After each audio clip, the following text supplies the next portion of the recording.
President of the DC Everest School Board. I'd like to welcome you to the grand opening of the DC Everest Technical Center. Thanks to all of you for coming. What a great show up. We're glad to see you all here.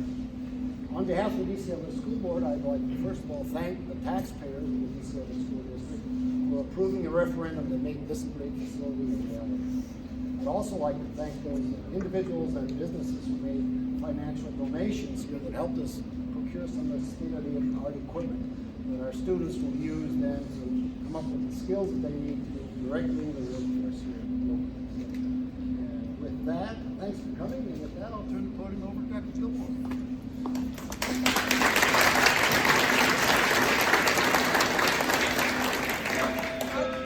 I'll try to use my teacher voice. So I want to first say thank you to our courageous school board. It takes a lot to go out and ask a community for just under $60 million plus $25 million in energy efficiencies. And that included Larry Schaefer, Katie Couch, Lindsay Lewitsky, Bruce Krieger, Josh Dickerson, Yi-Ling Zhang, and Corey Norbum. And we have Diane Stroik, who was involved in that planning, and Helen Ackerman. So thank you to them, because I don't know if you know this, but we have the best school board around who really believes in kids, and it's been a wonderful place to work and have my kids go to school. So thank you to them.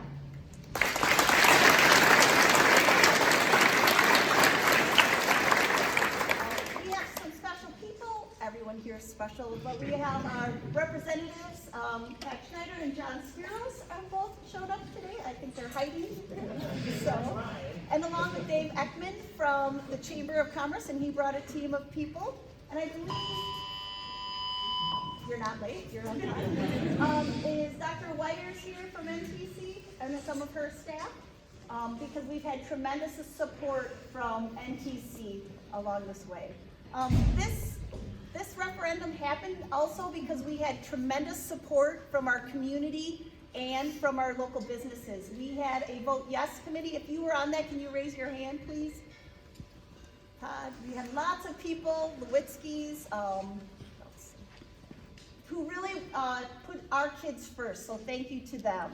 And then, if you think these things happen by magic, they do, because there was a team of about 15 people in here scrambling this weekend trying to clean as some of our toolboxes arrived today. You'll see a load of wood arrive today. So look at all the great things. We thank them. Thanks to our principal, Mike Rather, Jason Jablonski, where did you go? He's way in the back, but that guy, our director of buildings and grounds, has lived here day in and day out. So thank you to him. Aaron Hoffman and his team of teachers, John Glynn, Chad Pernsteiner, Adam Olson, Jody Peterson, all of those people who work to make our classrooms, our custodial staff, that's amazing. Jack Soskov, who paid all the bills, so thanks for that. Erin Mull, who took care of all the furniture, and Ellen Suko, where she is some of the brains behind the scenes, so thank you to Ellen.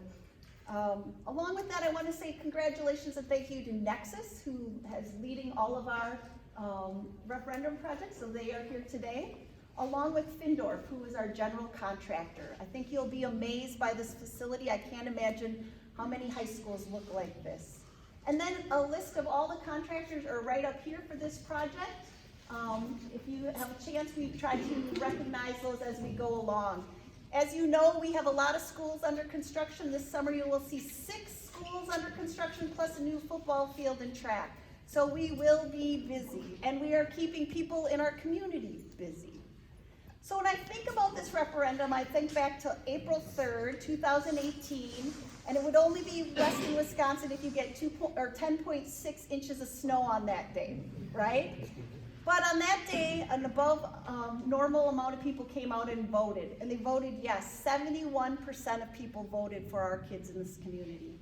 And I think a legacy of a community is how it invests in its youth.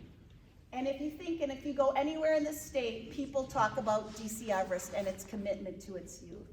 So we hope today we're going to give you a quick tour of all of our areas. We are in the business of building hope and opportunity. And as you walk through these spaces, they're not just about cars. And you know, we have to say thank you to Bricklayers for showcasing these. We do not own them. But when you think about our kids, think of these words: build, design, hard work, entrepreneurship, future, community, dream, grow, make, AI, automate, relevant, create, fix, persevere, collaborate, technology, meaningful, problem solving, fail and try again, innovate, community, authentic, and mostly fun.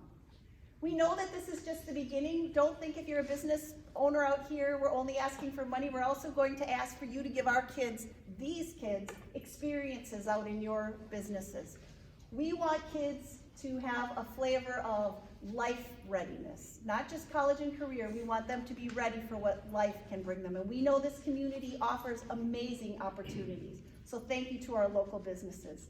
And thank you to our generous sponsors.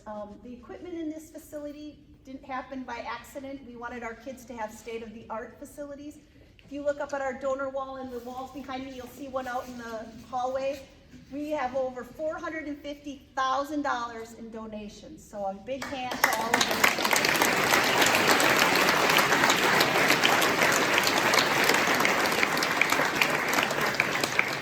And one of our large donors, representing the Dwight and Linda Davis Foundation, wants to say just a couple of words.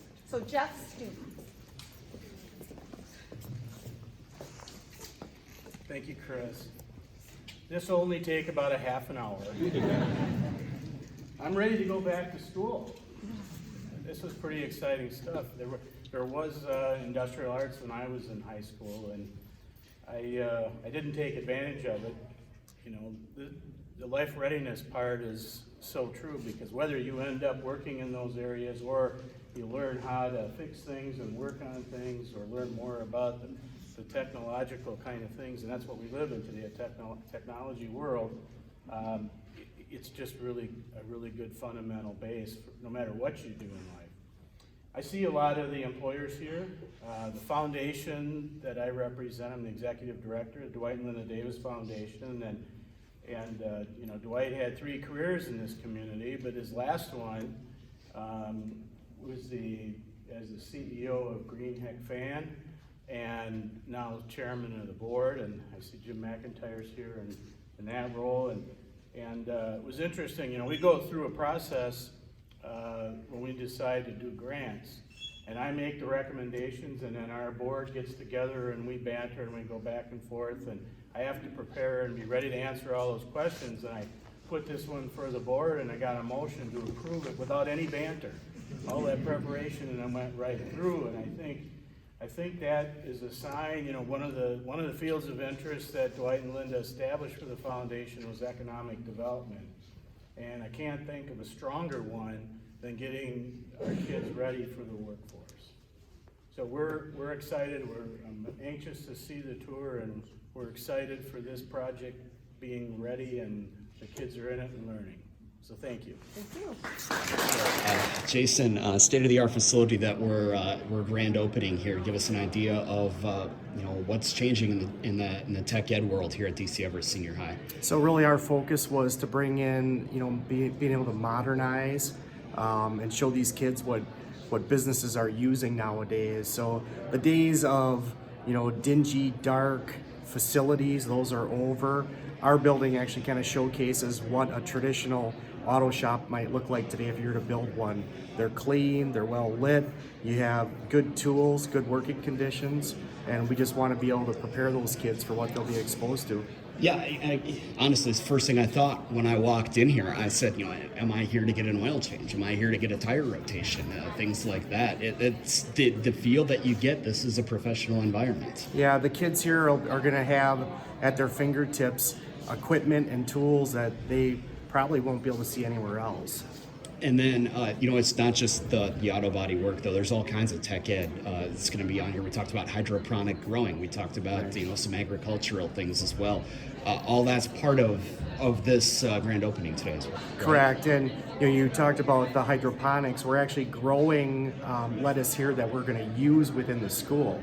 So the kids are not only going to grow it, but they're going to consume it as well.